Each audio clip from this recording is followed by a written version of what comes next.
And it was very difficult to replicate that on weekly basis. You were making Star Wars every week. Exactly. Yeah. Okay.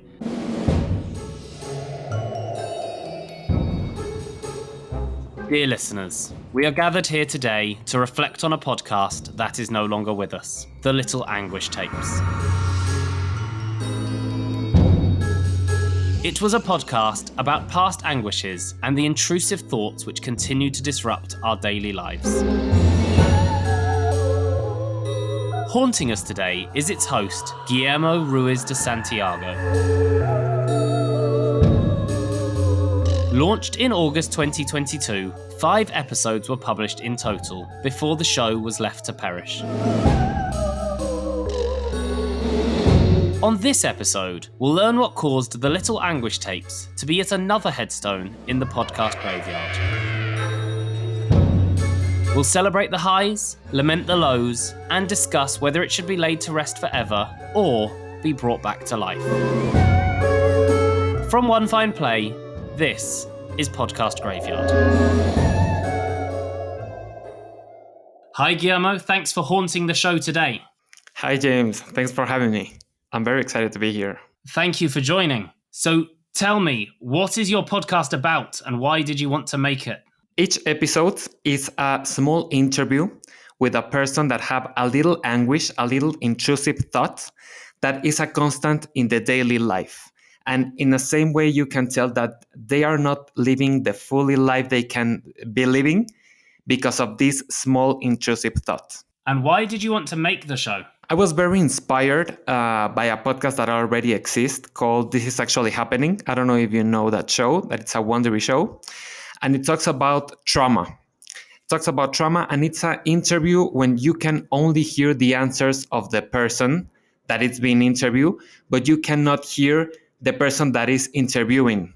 So I really find very fascinating that format because we were very used to that. The format concept is like you make a question and then you hear the answer. But the edit in that show was very interesting, that subtracts the interviewer and the questions, and all it was about the edit and all it was about the person that it was being interviewed. And that show, it only features people that have lived trauma. And unfortunately for me, I have lived a traumatic situation, but fortunately for my career, I live it. So I can pitch myself to that podcast. So I was featured in that show and I can discover how it was made, like how the interview was made, the pre-interview was made, even to live all the process and then to hear the end result. It was very fulfilling for me and very inspiring. So once that I joined that podcast and have my own little episode, I was like, maybe I can do something like this. Maybe I am not interested in portray myself as an interviewer, but my skills is as an audio designer. So I was like, I'm going to interview some people about an interesting concept or topic, and I'm going to put on display all my audio design abilities. Amazing. I love that you took inspiration and experience from another podcast. And I said to you just before we started recording that your podcast, The Little Anguish Tapes, is beautifully made. I think that is probably something that you took from the other show as well. Yes and no, because the other inspiration that I have is one called The Hotline Secret. I don't know if you have, or The Secret Hotline of Love and Radio. And I was inspired by the concept of This Is Actually Happening, but the audio design of another show. I made like a Frankenstein. I took different parts of my favorite podcast and make it just one product created by me. I love that. And what you've ended up with is a beautiful project that's really thoughtfully put together and stands out and is different and has a compelling storyline, but also a really nice audio composition. Thank you so much, James. So when you were starting out, what were your expectations from the podcast? Of course that I knew that producing a podcast, it was very difficult, but this was my very first podcast that I produced. The interesting thing of this project is that I have the opposite of imposter syndrome. Like I knew I was good at audio design, but I have never have done it. So I was like, okay, I have to create something that I can show to people and that people can know through evidence that I am good as an audio designer.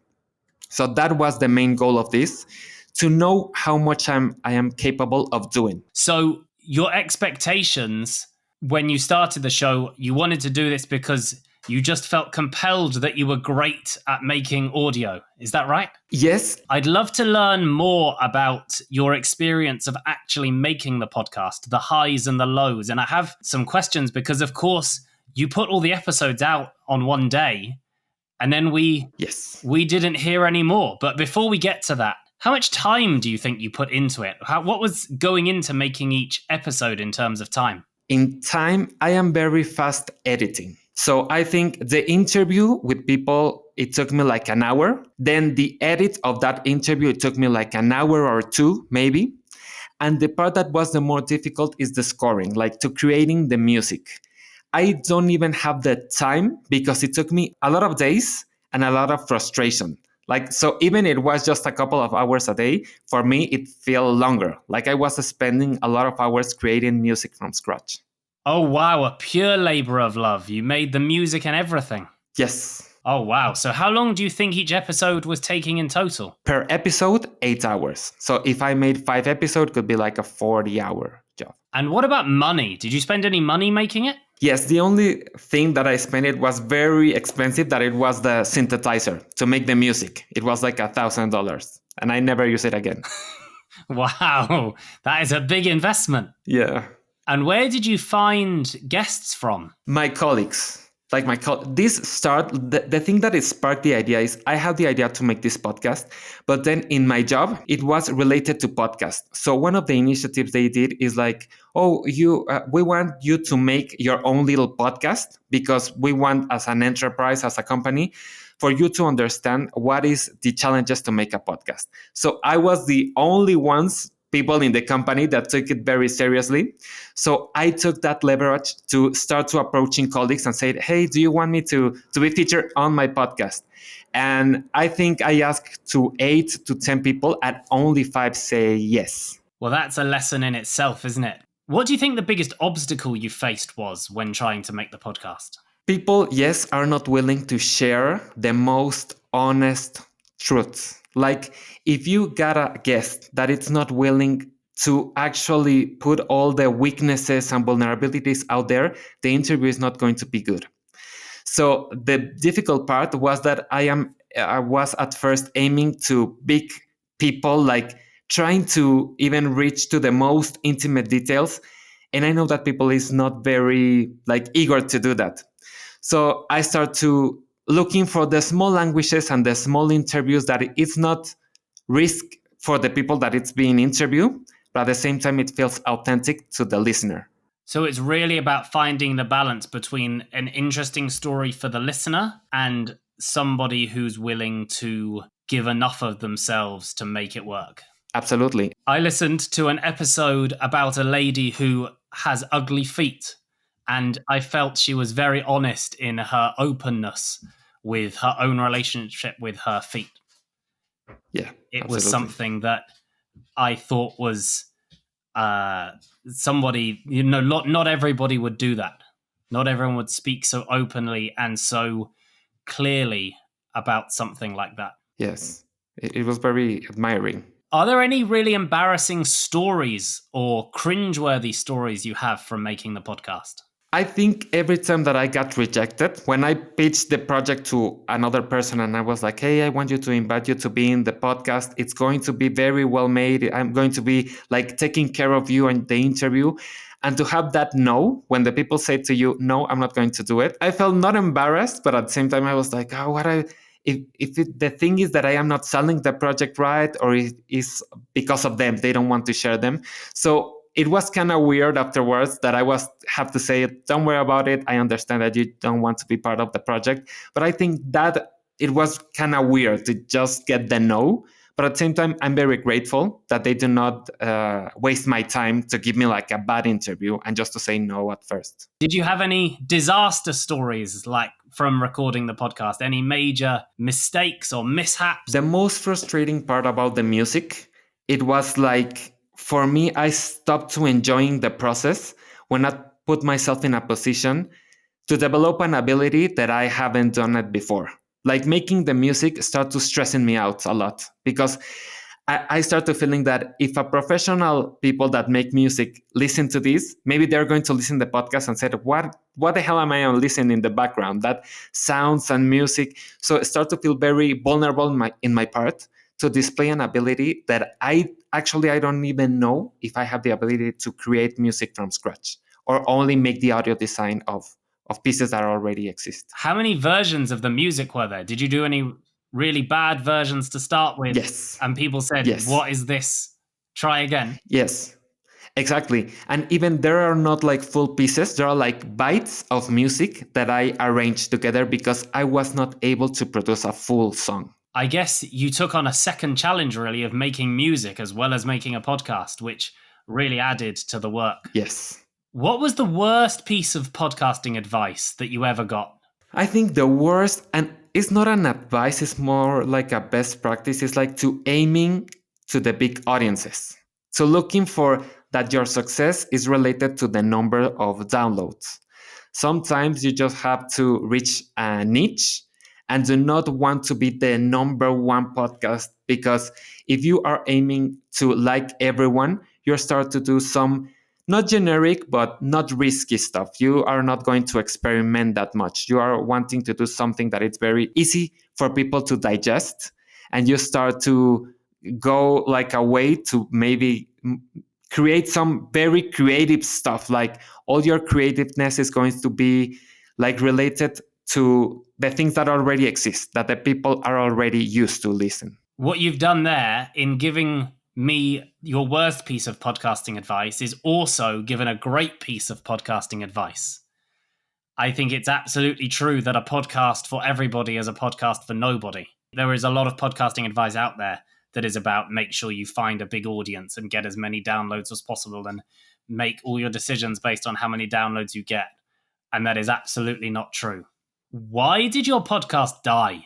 I think because it doesn't have like a formula. Like if I can rewind, the thing that I will do is to make everything more easy to replicate, like a step-by-step process. It's like you get your interviewee, you make the questions, you edit, and then you put the music that is already made, or maybe to create just one song and maybe edit it.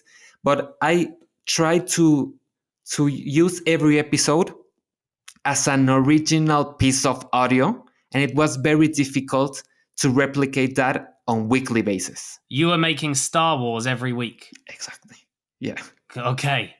And that then becomes far too consuming of your time, but also your energy, your creative like expression and everything in between. Exactly. You released all the episodes on the same day. Yes. Tell me about that decision. I started taking a lot of, it could be said that it risky decisions and a strategy. Like if you see the cover, the artwork, it doesn't have the title. If you hear the episodes, you do not hear an intro and there is no credits. Like I try to be as mysterious as it could be, like because I want the people to really end the episode and almost say like, what the hell I listen to? Like I really want the people to do a little bit of the job, like start to research and to read the credits, to read the description. And I want for them to have like this hunger of I want more and I want more, and to feel even like a secret that they just discover all at once.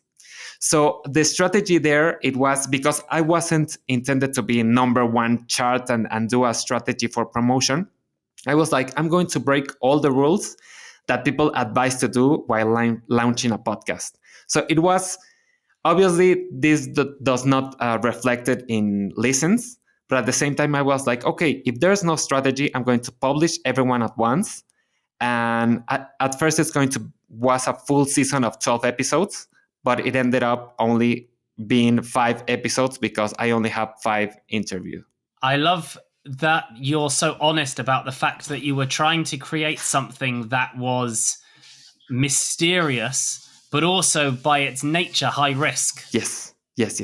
I guess the combination of that and the challenge of not having a blueprint or a structure that you could replicate is what led to it dying. Because I'd imagine that whilst it was niche, you also needed a little bit of traction to justify what you were outputting in terms of energy and resource. So was there a time, even though you dropped them on the same day, You haven't made any since. So was there a time where you knew it was the end? Yes, and it was the time when I published those 5 episodes and I feel relief.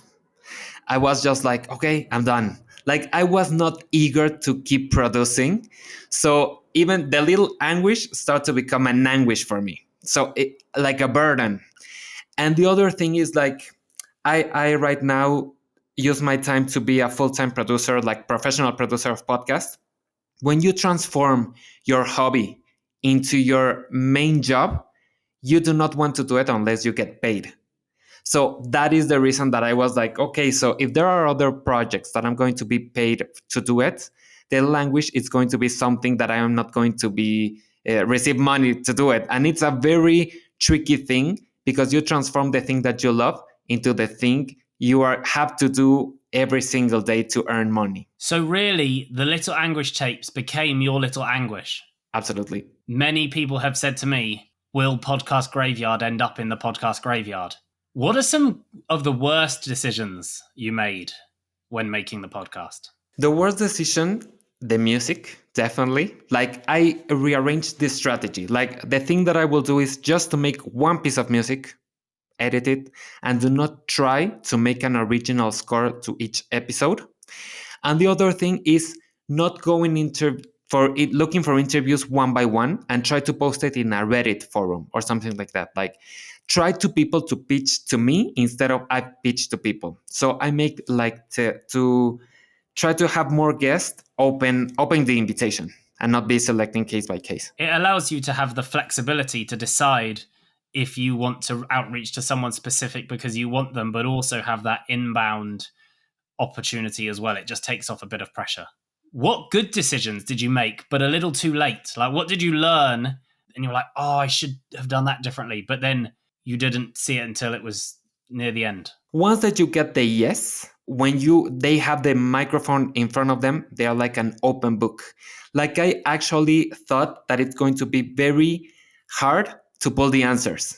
But once I had the people in front of me, the people like open all the little languages, and you can even listen in episode that the episode start very light and then it turn a little bit darker because people start to get very comfortable and they start to even revealing stuff that they like. I can tell they didn't want to reveal that before the interview, and once that they got in the interview, they open up like books. That's such an amazing insight that is completely true, and I've seen it so many times but doesn't get talked about that often.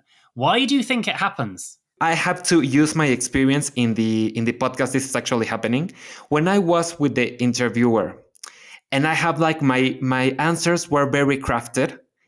Once that you're in front of that person, you cannot lie, and it's not that people is lying, but when you have like a real honest talk, it's very hard just to not give the answer that your heart is telling you.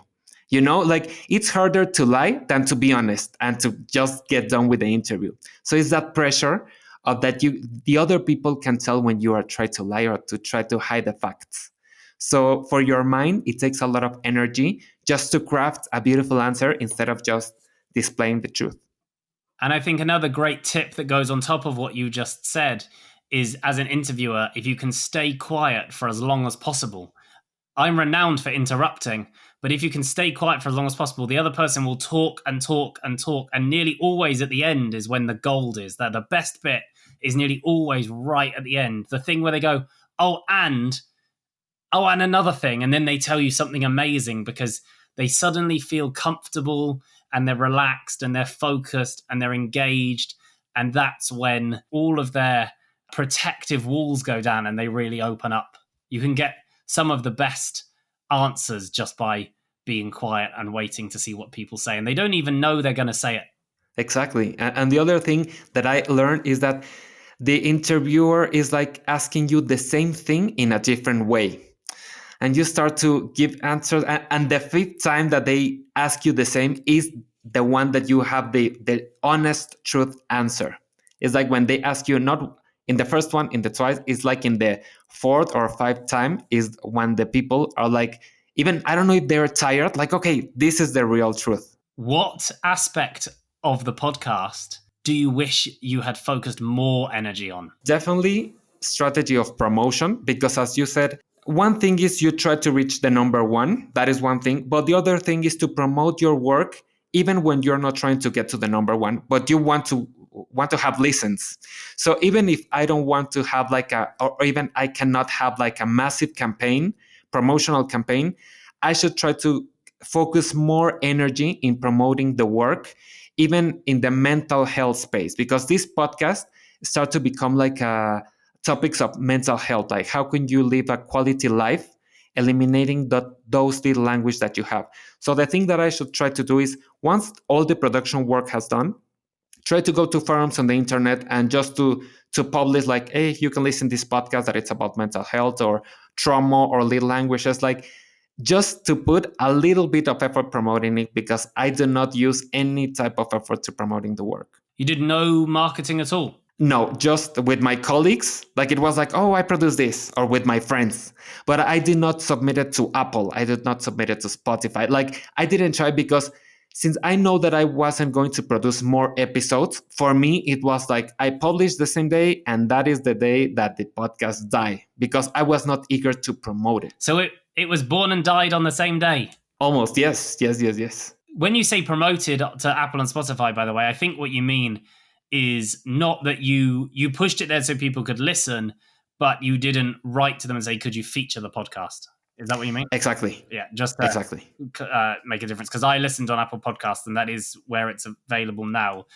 But what you're talking about is where you submit your show to be featured on the homepage. Exactly. Yes, it's available everywhere, but it wasn't submitted to be promoted. And you wish now, in retrospect, that you had put a bit more time and energy into it. Yeah. So did you mourn the fact that it's gone, or are you kind of relieved to have seen it die? At that time, I was very relieved. I was like almost like a check. I was like, okay, I produce a podcast, it's done. But I have like a grieving process, but very delayed. I was like a year from the publishing episode and that the project was done. I was like, how did I let that podcast die? And at one point, that excites me very much. Like it was a project that I was very eager to produce, and I left it for dead. So I think I should try to fight a little bit more for it to live. So I grieved the podcast, but like a year from the time that it was done. I do wonder whether you're still holding on to a bit of the show, whether maybe you will find a way to bring it back. But we'll come on to that. From everything you've learned, what piece of advice would you give to someone about to start making their first episode? Okay, the thing that I will advise people is listen to a lot of podcasts. Like you have to know what it's out there, but then you have to produce a podcast that it's very hard to find. Like try to put some original ideas out in the world. Like we do not need another copycat of a podcast. Like try to do something that you not only want to listen, but sometimes that a podcast that you don't even know that it could be possibly done. Like how far can your creativity can go? So be as creative as you want. Making podcasts is cheaper than doing TV shows or movies, and it can be as flexible as you want. You can do movies through podcasts. You can do series, fiction, interviews. You can switch it up and mix it up as long as you want. Make Frankensteins and let your creativity flow. Such a great piece of advice. By allowing yourself to be creatively brave, you can get so much further. So I love that advice. You absolutely did that with the Little Anguish Tapes. Did something brave. It very much feels like a creative project, which is what you did. If the podcast had a headstone, what would you put on it? The anguish lasted long that the podcast. Amazing. And so fitting. Perfect. So I think the time in the episode has come to really start to think about whether this is a podcast that should be resurrected or should be sent to the heavenly afterlife. And I'm in two minds here, because on one hand, I don't like the idea that it caused you so much stress and sucked so much of your creative freedom. And I also think that it's a high-risk project, because the way you describe it is exactly how it is. It is mysterious. It doesn't have an obvious intro. It breaks all the rules. It doesn't explain who it is or why you should listen or what to expect. And that does have a certain magic to it, but it could take a while for that to catch on, I guess.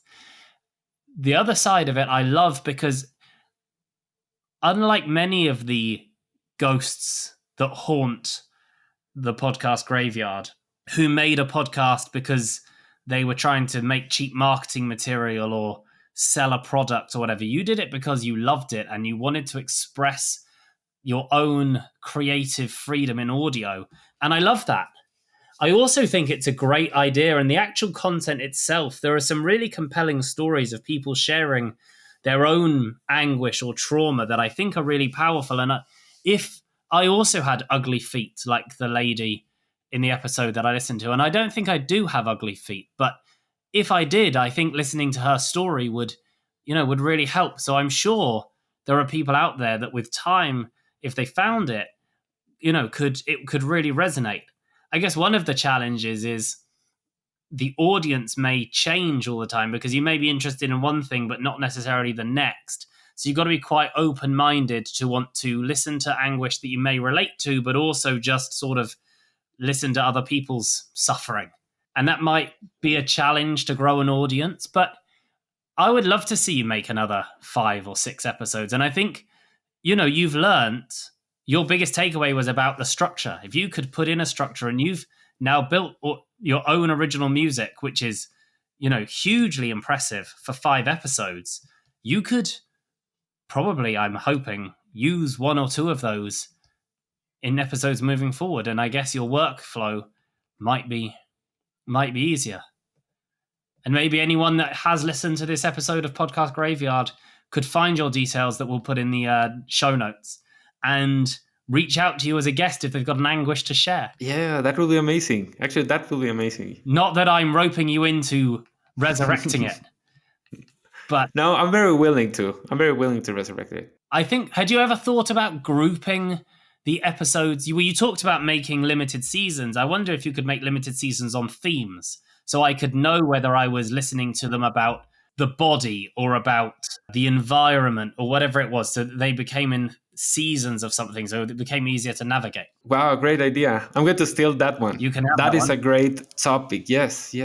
But yeah, I think that kind of thing might help just really easily shape it and give it a bit more direction. I'd love to see another 6. Yes, you're right. That makes completely sense. What do you think? Do you think we could tempt you to resurrect the show? Absolutely. Yes. Okay, I love that. Thank you so much for haunting the show today. I've really appreciated talking to you about the Little Anguish tapes. And you never know, it sounds like we might hear from you in the future. Absolutely. And thank you so much for your time, James. I'm very proud that you listened to the show, and thanks for your time. No, thank you. It's been really enjoyable to be able to give it the send-off it deserves. Thank you. Thank you.